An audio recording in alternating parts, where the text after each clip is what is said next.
Woo! I keep dancing on my own. Woo! Woo!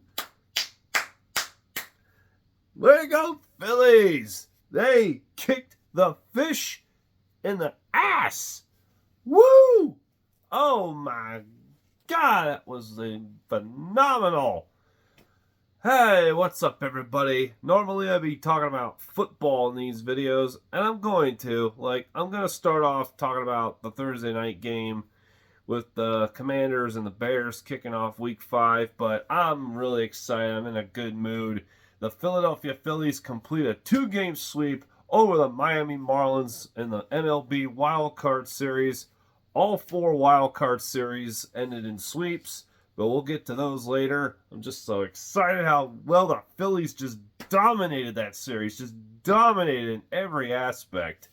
Oh, but like I said, we'll save those for later. Always save the best for last. So let's go ahead and just get the Thursday night football game out of the way, because I'm sure by the time this video uploads, it already is Thursday. It's after midnight here where I'm living, so I'm a little behind on this, so I really need to start trying to do these on Tuesday nights and upload them on Wednesdays just to make it a little more less hectic for myself, clock management wise. But anyway, so a bit of an interesting matchup to kick off Week 5. You got the winless Chicago Bears at the Washington Commanders, who, after starting out 2-0, are now on a 2-game skid and coming off of a hard-fought loss against the Philadelphia Eagles. And yes, say what you will, by retrospect, the Commanders probably should have won that game. I mean, in all fairness, it definitely feels like they had the momentum. They controlled the tempo and the pace of that game, but in the end, it all comes down to who won and who lost. And they lost. And, everybody needs to back off Ron Rivera for, calling him out, saying that he should have gone for the 2 points. He should have gone for the win. Look, it was a damned if you do, damned if you don't situation, okay? Okay, let's say he did go for it. If he didn't get it, well, they would have lost. Plain and simple. So, by going for the tie and taking it to overtime, at least they had a better chance. I'm just saying. You had a better chance of winning in overtime than you did trying to go for 2. Now everyone will say, well, the Eagles couldn't stop them going down the field. That's true. But a 2-point try is a lot harder than trying to score 6. Hence why teams don't really do it that often unless they're trying to come from behind. How often are teams going for 2-point conversions to often either win games or, like I said, they're trying to reestablish footing. I mean, I had no problem with them going for the tie. It did go through my mind if they might try for 2. Probably should have. You think, yeah, they got the momentum and stuff, but the Eagles are a bend but don't break defense. In other words, they're the kind that drive you freaking crazy. Whereas they won't stop anybody, they won't shut anybody down, they play down to competition, so they make things interesting. But they step up when it matters most. So, say what you will. You think he should have gone for 2? Well, fine. But if he didn't get it, he still would have lost. So what difference does it make? I think going for overtime was the better decision. At least they had an opportunity. They got the ball first. And, like I said, I hate to go against my own team, but I think that guy was in bounds. Looked to me like he still had about, a thin lining of green underneath his 1 foot. But I guess because he landed on Blankenship's wrist, I don't know how the hell that doesn't appear in the injury report for Blankenship, because that had to fucking hurt. Yeesh. But, moving on. So here come the Bears into town. The winless Bears. The sad news Bears, if you will. Well, I think on paper, it's Washington. Sam Howell, he's been playing decent. I mean, looking at the numbers, him and Justin Fields really aren't that off. Just Fields has a few more TD passes, but a lot of good that's doing him when, he's playing for a team that just is so dysfunctional. Like, holy crap. The Bears are literally chaos, purgatory, hell on earth. I mean, say what you will. Like, from week to week, we're like picking on, there's the Jets, and then there's the Broncos, and it's safe to say that the Chicago Bears are the worst team in the league. Yes, the Panthers are still winless, but haven't looked as bad as the Bears. And because the Bears get picked on more is because of all the damn noise their fans are making during the offseason. And now, what do they have to show for it? Nothing. Like, it's just an overall mess. Chicago all around. And you got to feel bad for Justin Fields because he's at least trying. There's talent there. So, I tell you what, after this season, I think the Bears should do him a little favor. Trade him. Get as many draft picks as you can for him and rebuild again. Otherwise, he's going to go the way of RG3 playing for that city.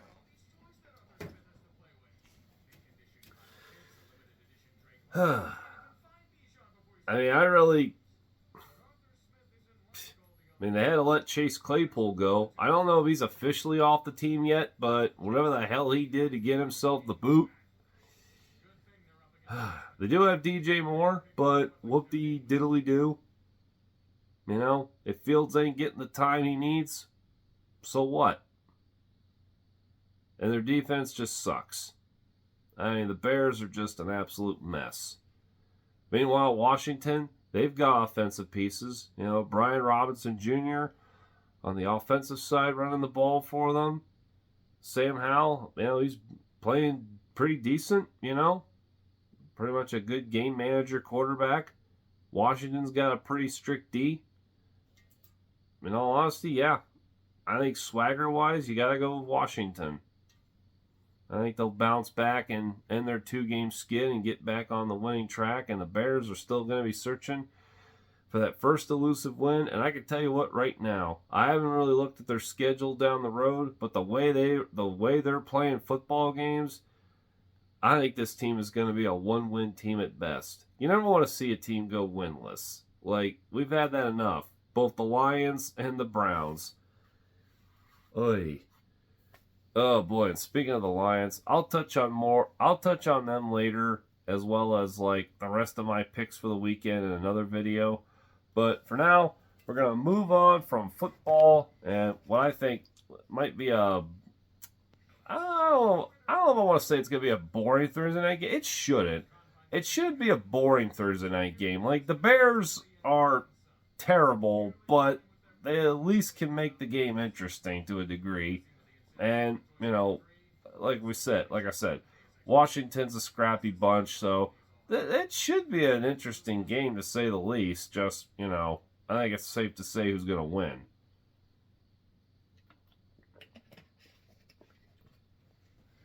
But now, let's move into postseason baseball real quick because I am psyched because the Phillies are back in the NLDS for the second straight year and once again facing the Atlanta Braves, who have a Major League best 104 wins. Just 3 games better from their 101 wins last season, but hey, a lot of good it did them because here came the scrappy Phillies who knocked them off and are going to look to do it again this year, but might be a little tougher this year because the Braves are definitely a lot better than they were the year before. But we'll come to them later. As I said, save the best for last. Let's recap quickly the other the other wild card series. The Texas Rangers sweep the Tampa Bay Rays. Texas takes game 1 by the final of 4-0 and then wins game 2 in dominant fashion 7-1. And right away, I'm just going to feel bad for Tampa because it's like the Rays have been a damn good ball club since 2008. Their first trip going to the World Series during that season. So the Rays have been a competitive market since that point, but they just can't get the fan support. It's sad. They're a good baseball club, but they just can't get it done in the postseason, and their fans are very ungrateful. Ain't gonna surprise me in the least if they end up going somewhere else, because why waste the money for a location that just wants nothing to do with baseball? And what can you say? You know, it's the South. Football's their sport, you know? And since the Lightning won a bunch of Stanley Cups back in the day, you know, hockey's going to forever be like second best in that town. So baseball, I mean, let's face it, I think the Florida experiment is just not working out. I mean, the Marlins will be fine for a while because they won 2 World Series way back in the day. But as far as the Rays go in Tampa, I think they'd be better suited somewhere else. And of course, we all know die-hard major leaguers want to see Montreal come back, revive the Expos. Although, I don't know they can use that name since it technically still belongs with Washington. But, you know, money talks. Me, personally, I like to see the Rays stay the Rays, just in a different location. I'd say like Carolina. The Carolina Rays. I like the sound of it already. Anyhow, so I don't follow Major League as well as I do when it comes to pro football. On account of because the Major League season is just too gosh darn long. There's 162 games. And the weather's getting warmer. So there are things I'd like to do outside. Not to mention a bunch of other things I'd like to try and get into. Which is why, thank God, YouTube, and I can just watch the highlight packages. But when we get to October baseball, that's when I'll be glued in to watch. So, I did not know this. I totally forgot that the Texas Rangers hired Bruce Bochy, the former San Francisco Giants skipper that led them to 3 World Series titles pretty much over a decade ago already. My God, has it really been a decade almost? Where does the time go? But, yep, Texas pretty much dominated this series. So, next is going to be a trip out to Oh, before I forget, here's this statistic. Texas is 7-0 all time in the Trop, in the playoffs. You take that as you will. So next, the Rangers are out to face the Kings of the East and pretty much the American League best Baltimore Orioles. That'll be an interesting series, to say the least.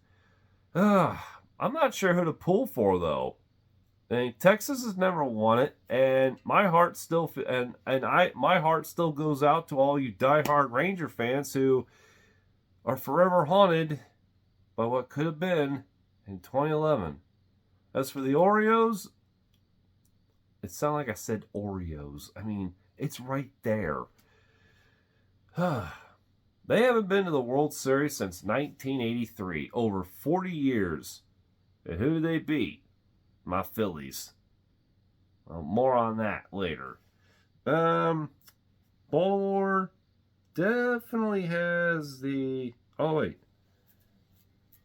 Oh, I apologize. I was looking at something else. So, I decided to see how these teams matched up during the regular season, and it was a 3-3 tie. So, this series should definitely be interesting. Again, I don't know who to pull for here, because I got nothing against either team. You know, it's been a while for either fan base to enjoy something this late in the season, especially into October. So, oh, boy.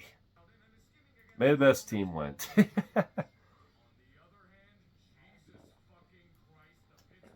Well, if any guy can help a team win a World Series title, definitely be Bruce. With after the job he did in San Francisco all them years ago. But I wouldn't mind seeing the Orioles get back to the World Series just for the sake of their fans. So, moving on. The Minnesota Twins sweep the Toronto Blue Jays. The Twinsies take Game 1 by a final of 3-1 and Game 2 by a final of 2-0. This is Minnesota's first postseason series win since they knocked off the Oakland Athletics back in 2002, which of course was the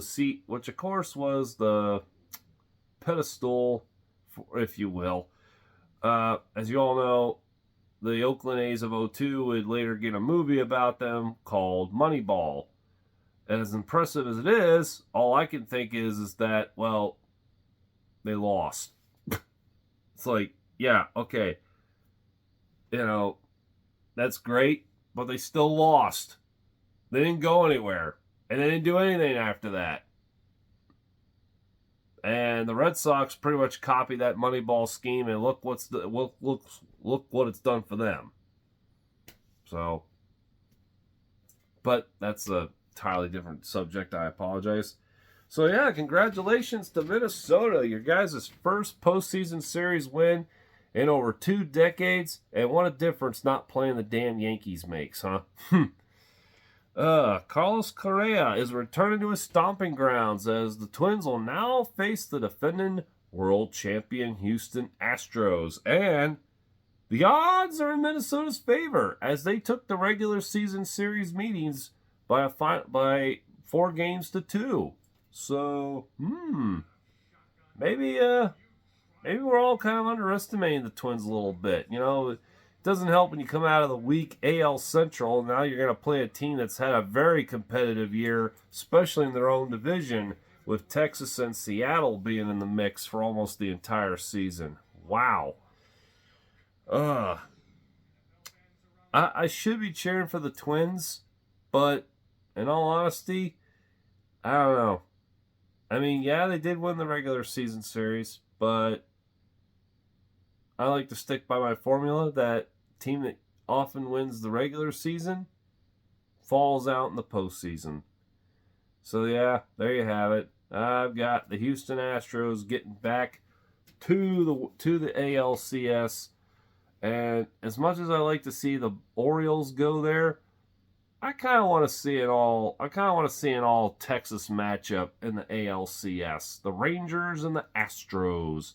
I think that'd be pretty cool. All right. On to the National League Wild Card Series. The Arizona Diamondbacks. They knock off the Central Champion Brewers and come from behind fashion not once but twice. They were down Game 1 3-0, came back to win it 6-3. They were down Game 2 2-0, and came back to win it 5-2. So you know the D-backs are a scrappy bunch, and I've been saying scrappy dappy do too much throughout this video. I apologize. Resilient, let's say that. The Diamondbacks are a resilient bunch.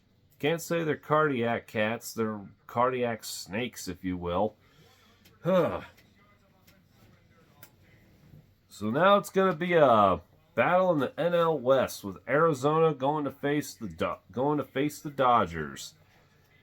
Well, if history is a teacher, the Padres can knock the Dodgers off last year. I think so can the Diamondbacks. I mean, the Dodgers have the bats, but I don't think they got the pitching. I think Kershaw's wearing down.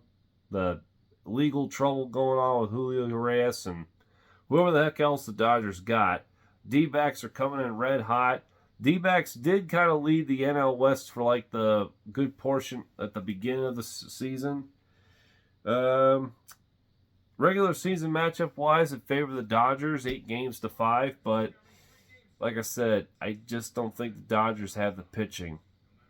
So I think Arizona's going to knock them off. And the D-backs will be back in the NLCS for the first time, I believe, since either 2007 or 2011. It's been a while for them. But let's talk about them Philadelphia Phillies. Woo! I'm in the corner watching you kiss her.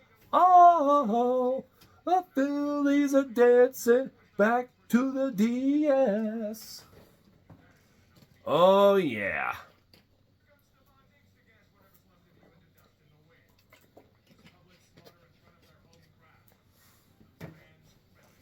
Oh, man.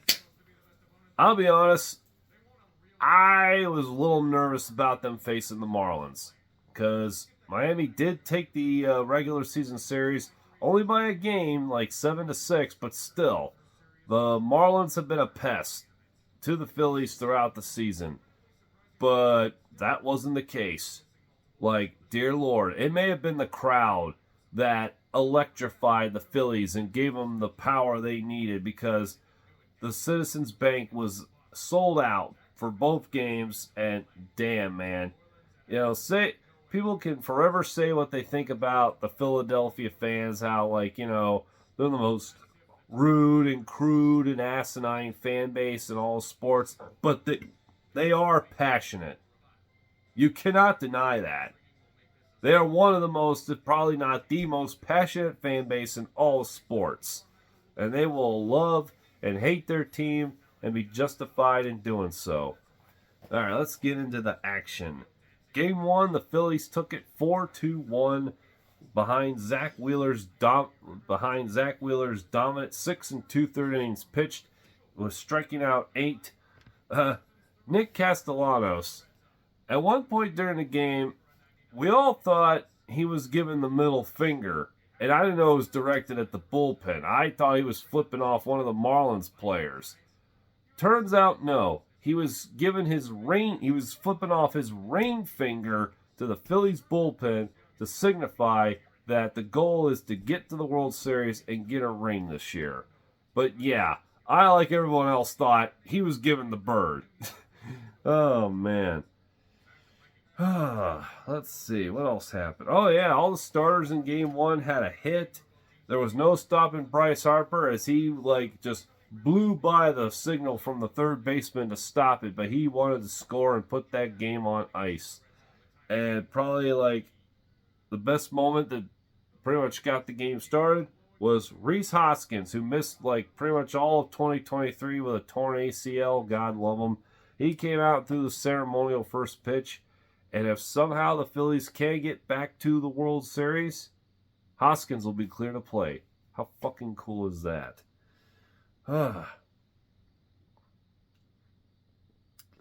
Moving on to game two was Aaron Nola on the mound, and even though he didn't have 8 strikeouts, he only had 3. Still, his pitching was just as masterful as he kept the Marlins off the scoreboard as Philadelphia dominates Game 2 by a final score of 7-1.